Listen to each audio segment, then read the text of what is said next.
Hai teman-teman, selamat datang di Gemar Belajar Channel.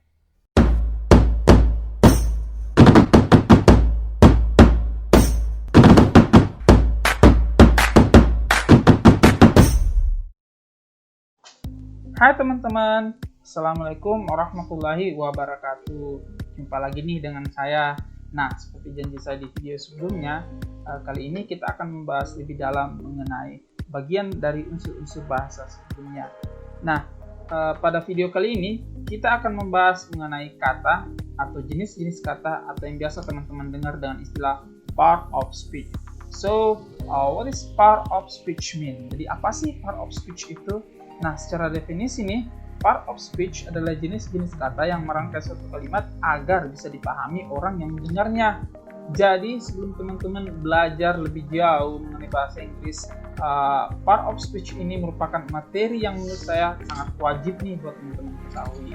Nah, ada 8 bagian yang menjadi unsur dari part of speech itu.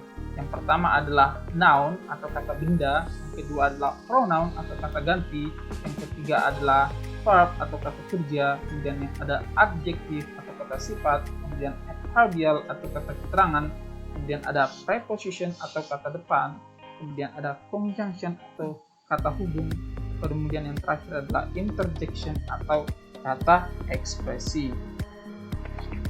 Nah, selanjutnya kita akan membahas satu persatu bagian-bagian dari part of speech ini. Nah, yang pertama adalah noun. Noun atau kata benda adalah kata yang refers atau merujuk pada suatu person atau orang, suatu hal seperti hewan, tumbuhan, tempat, dan benda-benda abstrak lainnya nih teman-teman. Tapi saya yakin teman-teman pasti sudah paham apa aja sih yang termasuk dari kata benda itu. Nah, macam-macamnya seperti window, pen, bird, banana, table, dan pen. Nah, teman-teman perlu diingat bahwa kata benda itu bisa berupa benda hidup dan benda mati juga nih teman-teman. Benda mati seperti window, pen, kemudian benda hidup seperti nama-nama orang, nama hewan, ataupun nama tumbuhan. Misalnya untuk nama hewan adalah Nina. Nah, contoh kalimatnya, Nina puts her pen on the table. Nah, pada kalimat yang pertama ini ada 3 kata benda yang melekat di kalimat ini, yaitu Nina, pen, dan table. Nah, yang kedua adalah they kick the ball into the basket. Nah, pada kalimat yang kedua ini ada 2 kata benda yang ada di teman-teman. Yang pertama adalah ball, kemudian yang kedua adalah basket. Nah, sebenarnya ada banyak sekali nih jenis-jenis dari kata benda ini teman-teman. Tapi kita akan membuat video tersendiri yang akan membahas mengenai jenis-jenis dari kata benda ini. Nah, selanjutnya kita pindah ke bagian part of speech yang kedua, yakni pronoun atau kata ganti. Nah, secara definisi, pronoun atau kata ganti adalah kata yang merefers kepada kata benda sebelumnya yang sudah disebutkan.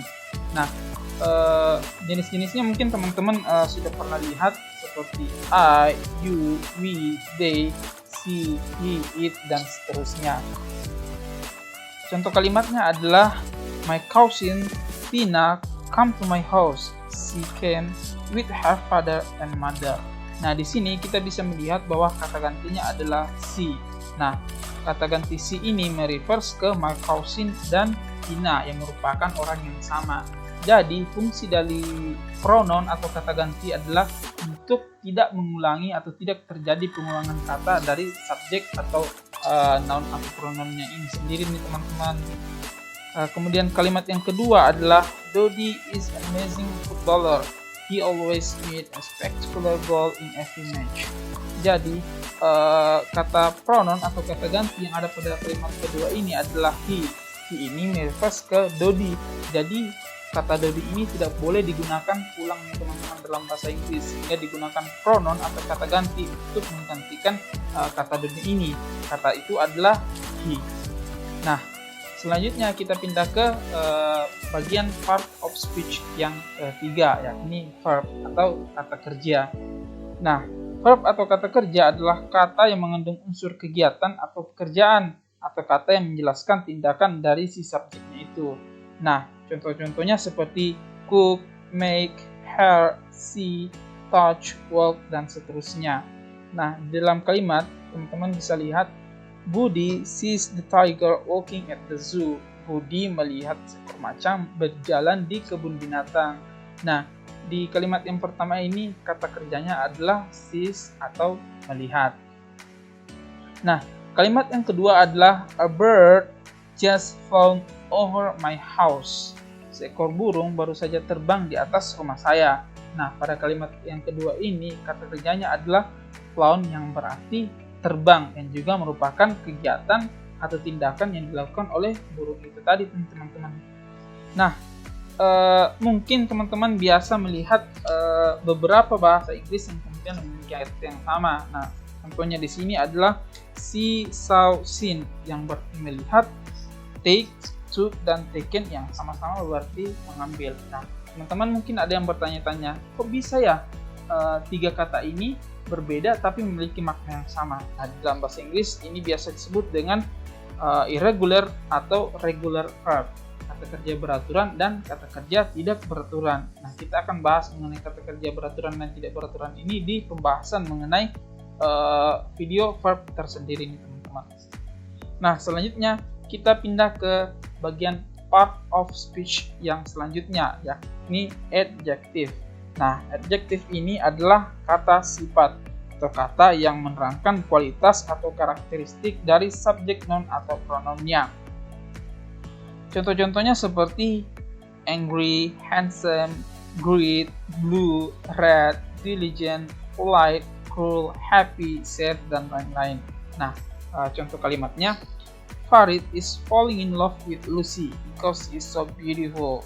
Farid jatuh cinta dengan Lucy karena Lucy sangat cantik. Nah, beautiful atau cantik ini merupakan adjektif atau kata sifat dari Lucy yang menerangkan kualitas bahwa Lucy ini merupakan wanita yang cantik. Asik. Nah, yang kedua adalah my father got angry with me after the whole mess I made. Ayah saya marah kepada saya setelah semua kekacauan yang saya buat. Nah, ini bukan beneran nih teman-teman ya, ini cuma kalimat. Nah, adjektifnya di sini adalah angry atau marah yang menunjukkan bahwa ayah saya kondisinya sedang marah. Nah, part of speech yang selanjutnya adalah adverb atau kata keterangan atau kata yang digunakan untuk menerangkan atau mendeskripsikan kata kerja, kata sifat, atau verb lainnya. Nah, sebenarnya ada banyak sekali jenis-jenis dari adverbial ini, teman-teman. Nah, kita akan bahas di video tersendiri dan saya akan sebutkan jenis-jenisnya di bagian akhir. Nah, contoh dari kalimat adverbial ini adalah kindly, yesterday, today, December, often, dan always. Contoh kalimatnya adalah he always attended the class on time. Dia selalu menghadiri kelas tepat waktu. Nah, kata keterangan pada kalimat ini adalah always atau selalu yang menunjukkan bahwa dia laki-laki ini selalu menghadiri kelas tepat waktu. Kemudian pada kalimat yang kedua adalah Dinda tries to finish the task quickly. Nah, kata keterangannya adalah quickly atau dengan cepat yang menjelaskan bahwa Dinda mencoba untuk menyelesaikan tugasnya dengan sangat cepat. Nah, jenis-jenis dari adverbial yang saya katakan di awal tadi adalah seperti adverbial of focus, adverbial of time, adverbial of manner, adverbial of place, adverbial of degree, adverbial of frequency, adverbial of modality. Nah, selanjutnya bagian dari part of speech selanjutnya adalah preposition atau kata depan. Nah, saya yakin teman-teman sudah biasa menemui preposisi atau kata depan dalam belajar bahasa Inggris. Nah, definisi dari kata depan atau preposisi sendiri adalah kata yang berfungsi menghubungkan noun, pronoun, atau frasa lainnya dengan kata sebelumnya agar memiliki makna yang tepat. Nah, contoh-contohnya seperti at, in, on, during, before, after, to, cross, stroke, dan into. Nah, contoh dalam kalimatnya adalah I put the apple on the cooking table. Saya meletakkan apel di atas meja makan. Nah, preposisi pada kalimat yang pertama ini adalah on. Nah, Coba teman-teman menghilangkan on, maka artinya menjadi saya meletakkan apel meja makan. Nah, itu terdengar kurang baik ya teman-teman. Maka on ini berfungsi untuk menyambungkan kalimat atau kata pertama dengan kata yang selanjutnya. Nah, contoh yang kedua teman-teman bisa baca, he always woke up in the middle of the night. Nah, preposisi di kalimat yang kedua ini adalah in dan of. Selanjutnya, conjunction atau kata sambung. Nah, secara definisi, conjunction ini sama dengan preposisi ini teman-teman, yang digunakan untuk menyambungkan kata atau kalimat yang pertama dan yang selanjutnya. Namun perbedaannya, conjunction ini biasanya menyambungkan kata atau kalimat yang bisa berdiri sendiri. Nah, contoh dari conjunction ini seperti because, for, but, yet, so, since, although, either, dan neither. Nah, contoh kalimatnya adalah I'm falling in love with Lucy, but she never liked me. Saya jatuh cinta dengan Lucy, tapi dia tidak menyukai saya. Aduh, kasian banget ya teman-teman.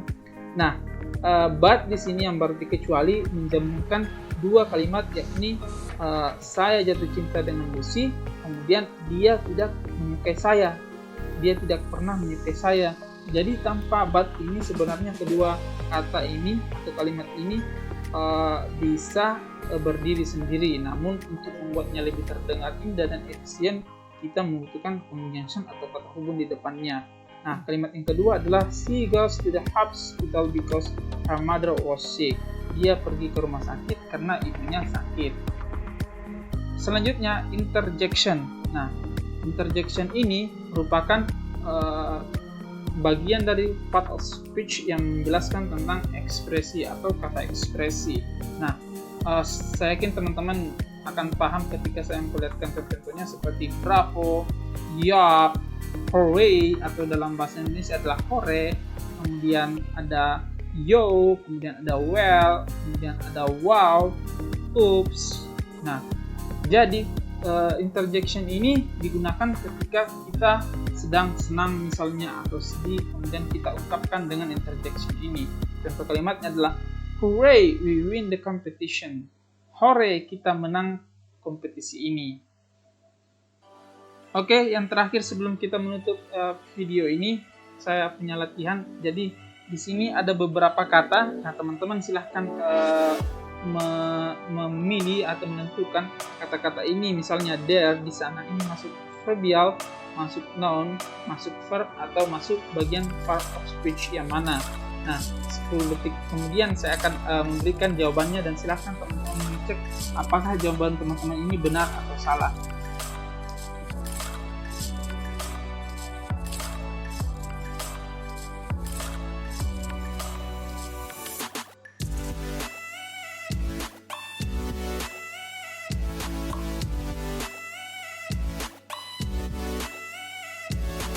Oke, cukup ya teman-teman.